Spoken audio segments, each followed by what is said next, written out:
భూమి గగన్ల ఫ్యామిలీలు రెండు కూడా ఫంక్షన్ హాల్ని చేరుకుంటాయి. అక్కడ భూమి ముఖంలో సంతోషం లేకపోవడాన్ని గగన్ గమనిస్తాడు. ఏమైంది అని అడుగుతాడు. కానీ భూమి మాత్రం ఏమీ లేదు అని కవర్ చేస్తుంది. పంతులు గారు భూమి గగన్ ఇద్దరితోటి గణపతి పూజను చేయించేసి వాళ్ళను కొత్త బట్టలు కట్టుకొని రమ్మని గదిలోకి పంపించేస్తారు. ఇక అపూర్వ వెంటనే శరత్చంద్ర దగ్గరికి వచ్చేసి, బావా చూసావా, భూమి అక్కడ నాట్యం చేయడానికి వెళ్ళేటట్టుగా కనిపించడం లేదు. తనకు తన తల్లి ఆశయం కంటే ఈ పనిలే ముఖ్యం అనుకుంటా. నువ్వు వెంటనే గన్ తీసేసి ఆ గగన్ గాడిని కాల్చే బావా, అప్పుడే ఈ పెండ్లి ఆగుతుంది అని శరత్చంద్రను బాగా ఎక్కించి మాట్లాడుతుంది.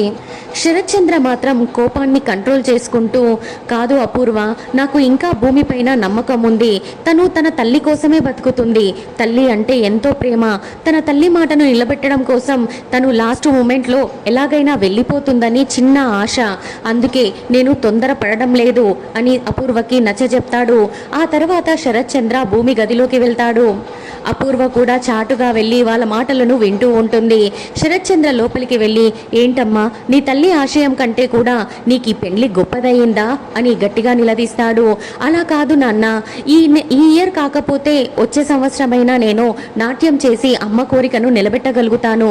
కానీ ఇది నా జీవితం నాన్న. నేను ఇప్పుడు పెళ్లి చేసుకోకపోతే బావ నన్ను ఎప్పటికీ పెళ్లి చేసుకోడు అని తండ్రితో తేల్చేసి చెప్తుంది. దాంతో శరత్చంద్రకి కోపం వచ్చేసి, ఓహో, అంటే నీకు మీ అమ్మ కంటే కూడా నీకు కాబోయేవాడు ఆ గగన్ గాడు ఎక్కువైపోయాడనమాట. నువ్వు ఇంత మాట అన్న తర్వాత ఇక నేను బతకడం ఎందుకు అని గన్ను తీసుకొని కాల్చుకుంటున్నట్టుగా యాక్టింగ్ చేస్తాడు. తండ్రి ఆవేశాన్ని గమనించిన భూమి నిజంగానే కాల్చుకుంటాడేమో అని భయపడి, నాన్న ఆగు, అలా కాదు నాన్న, అర్థం చేసుకో నాన్న, ఇది నా జీవితం నాన్న, గగన్ బావ లేకపోతే నేను బతకలేను నాన్న అంటూ గన్నుని లాక్కోవడానికి ప్రయత్నిస్తూ ఉంటుంది. శరత్చంద్ర మాత్రం ఆవేశం తగ్గకుండా, లేదు నన్ను వదిలే, నేను కాల్చుకుంటాను అంటూ పోరాడుతూ ఉంటాడు. చివరికి బలవంతంగా భూమి శరత్చంద్ర చేతిలో నుంచి గన్ను లాక్కొని ఏడుస్తూ ఉంటుంది. అప్పుడు శరత్చంద్ర కూతుర్ని ఓదారుస్తూ, చూడమ్మా, నువ్వు ఇందులో నాట్యంలో గెలిచి అకాడమీ పెట్టిన తర్వాత అయినా సరే మీ బావని పెళ్లి చేసుకోవచ్చు. ఇప్పుడు కనుక ఈ అవకాశం పోతే మళ్ళీ మీ అమ్మ కోరికను నువ్వు నెరవేర్చలేవు. అందుకోసమే నీకు ఇంతలా చెప్తున్నాను. నువ్వు వెళ్ళి నాట్యం చెయ్యి. ఈ పెళ్లిదేముంది, కావాలంటే నేను తర్వాత జరిపిస్తాను అని కూతురికి మాయమాటలు చెప్పి గది వెనకాల నుండి నాట్యం చేయమని అకాడమీ ఫంక్షన్ హాల్కి పంపించేస్తాడు. భూమి వెనకాలకి తిరుగుతూనే, ఇక్కడ ఎలా మేనేజ్ చేస్తావు నానా అని కళ్ళతో సైగలు చేస్తే, అంతా నేను చూసుకుంటానులేమ్మా, నువ్వు వెళ్ళు అని చెప్పేసి భూమిని బలవంతంగా పంపించేస్తాడు. ఇదంతా చూసిన అపూర్వ చాలా సంతోషపడిపోతూ, ఓహో బావా, ఇదా నీ ప్లాన్, ఇలా చేసావా, నాకొక్క మాట కూడా చెప్పకుండా కూతుర్ని బాగానే సైడ్ చేస్తున్నావు అని ఆనందపడుతూ మండపంలోకి వెళ్ళిపోతుంది. ఇక శరత్చంద్ర కూడా మండపంలోకి వెళ్ళి నిలబడగానే అపూర్వ పక్కగా వెళ్ళి, ఎలా బావా, నువ్వు భూమిని పంపించడం నేను చూశాను, కానీ ఇక్కడ ఎలా మేనేజ్ చేస్తావు అని అడుగుతుంది. ఇక వీళ్ళను గమనించిన నక్షత్ర కూడా తండ్రి దగ్గరికి వచ్చేసి, నాన్న, ఇప్పుడు ఎలాగో భూమి లేదు కదా, ఎలాగైనా సరే నువ్వు ఈ పెళ్లిని ఆపాలి అనుకుంటున్నావు. అలాంటప్పుడు ఇక్కడ ఎవరు కూర్చుంటే ఏంటి, నీ పరువు పోకుండా నేనే భూమిలాగా తయారై ఇక్కడ కూర్చుంటాను నాన్న, ఏదో ఒక కారణం చెప్పేసి ఈ పెళ్లిని ఆపించేసి అని తండ్రితో మాట్లాడుతుంది. ఇక అపూర్వ కూడా కూతుర్నే సమర్థిస్తూ, అవును కదా బావా, ఇప్పుడు సడన్ గా పంతులు గారు భూమిని తీసుకురా అంటే మేము ఎవరిని తీసుకురావాలి, తెలిసిందంటే గగన్ గారు ఊకుంటాడా, వెంటనే భూమి దగ్గరికి వెళ్ళి తనని అక్కడ ఉండకుండా ఇక్కడికి తీసుకొచ్చి తాళి కట్టేస్తాడు, పెళ్లి జరిగిపోతుంది బావా, కాసేపు ఎలాగైనా సరే ఈ తతంగం జరగకుండా ఆపాలి అంటే మన నక్షత్రని ఇక్కడ కూర్చోబెట్టడమే కరెక్ట్ అనిపిస్తుంది అని అపూర్వ మాయమాటలు చెప్పేసరికి శరత్చంద్ర ఒప్పుకుంటాడు. ఇక నక్షత్ర భూమిలాగా తయారయ్యి వచ్చి పెళ్లి పీటల మీద కూర్చుంటుంది. పెళ్లి కూతురు గెటప్లో ఉన్నది భూమియేనా కాదా అనే డౌట్ గగన్కి వస్తుంది. ఎందుకంటే అసలు భూమికి ముసుగు వేసుకొని రావాల్సిన అవసరం ఏముంది, ఇంతలా ముసుగేసి పెళ్లి కూతుర్ని ఎందుకు కూర్చోబెడతారు అని డౌట్ వచ్చినా సరే ఏమీ మాట్లాడకుండా అలాగే పూజ చేస్తూ ఉంటాడు. ఇక ఇక్కడ భూమి ఆటోలో వెళ్తూ వాళ్ళ అమ్మని తలుచుకుంటూ ఉంటుంది. అమ్మ, నేను నీకోసమని అక్కడ బావకు ఏమీ చెప్పకుండా బావని మోసం చేస్తూ ఇక్కడికి వస్తున్నాను. నీ నాట్యాన్ని నిలిపించడానికే నేను ఈ విధంగా చేస్తున్నానమ్మా. నువ్వు నాకు ఎప్పుడూ తోడుగా ఉండి నన్ను రక్షించు, బావకు నా మీద ఏమాత్రం కోపం రాకుండా చూసుకో అమ్మా అని ప్రాధేయపడుతూ ఉండగా ఇక్కడ భూమి వాళ్ళ అమ్మ ఫోటో దగ్గర దీపాలు కదులుతూ కనిపిస్తాయి. వెంటనే ఆటో డ్రైవర్ ఒక దగ్గర ఆటోని ఆపేస్తాడు. అక్కడ మనుషులంతా గుమ్ముగూడి ఎవరినో చూస్తూ ఉంటారు. ఇక భూమి దిగి రోడ్డు మీద ఏం జరిగిందా అని చూసేసరికి అక్కడ పెద్ద యాక్సిడెంట్ జరిగి ఉంటుంది.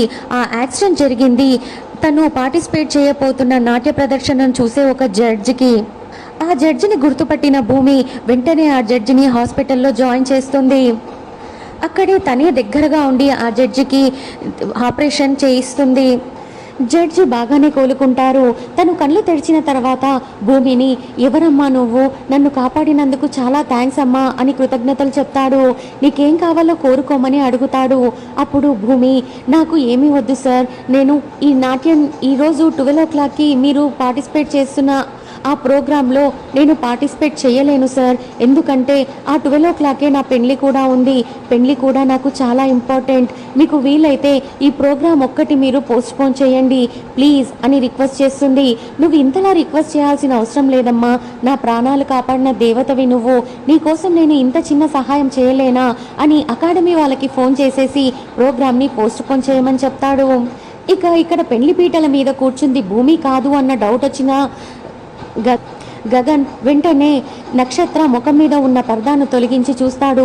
భూమిని చూసి నక్షత్రను చూసి షాక్ అయిపోతాడు.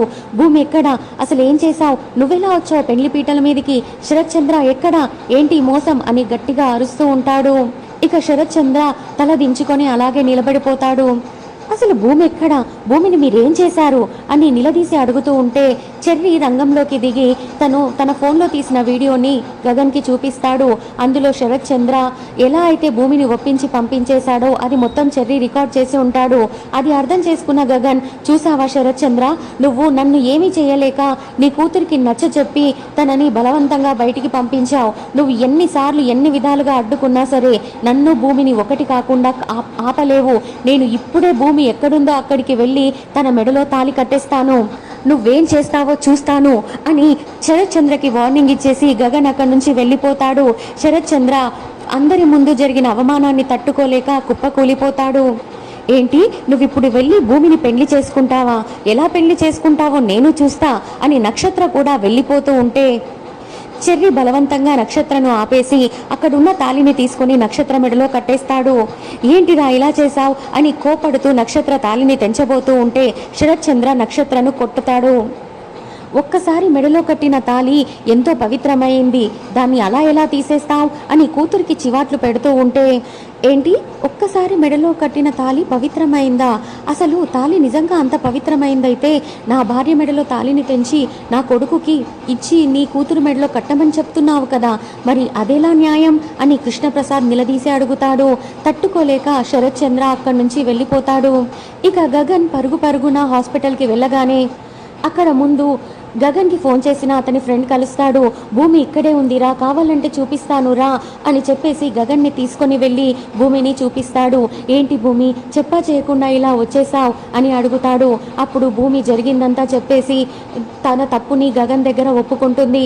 అప్పుడు గగన్ భూమిని తీసుకొని వెళ్ళి ఒక గుడిలో తాళి కట్టేస్తాడు. ఇలా గగన్ భూమిల పెళ్లి ఇక్కడ, చరణ్ నక్షత్ర పెళ్లిళ్ళు అక్కడ జరిగిపోతాయి. ఆ తర్వాత గగన్ భూమి గగన్ ఇంటికి, చెర్రీ నక్షత్ర శరత్ చంద్ర ఇంటికి వెళ్తారు. అక్కడ వాళ్ళకి సాదర ఆహ్వానం లభిస్తుంది. ఇక్కడ గగన్ చెల్లెలు వీళ్ళిద్దరి పేర్లు అడిగి వాళ్ళని సరదాగా ఆట పట్టిస్తూ లోపలికి తీసుకుని వెళితే అక్కడ చెర్రీ చెల్లెలు కూడా వాళ్ళతో సరదాగా పేర్లు చెప్పించి ఆట పట్టించి ఇంట్లోకి తీసుకుని వెళ్తుంది. నక్షత్ర మొహంలో మాత్రం కోపం ఆవేశం అలాగే ఉంటాయి. కానీ తండ్రి ముందల ఏమీ చేయలేక తను ఆనందంగా ఉన్నట్టుగా నటిస్తూ లోపలికి వెళ్తుంది. ఇక ఈ రెండు జంటలతో సీరియల్ సందడి ఎలా జరగబోతుందో తెలుసుకోవాలి అనుకుంటే అప్కమింగ్ రివ్యూస్ కోసం నా ఛానల్ని సబ్స్క్రైబ్ చేసుకోండి. ఒక లైక్ ఇవ్వడం మర్చిపోకండి. Bye bye friends.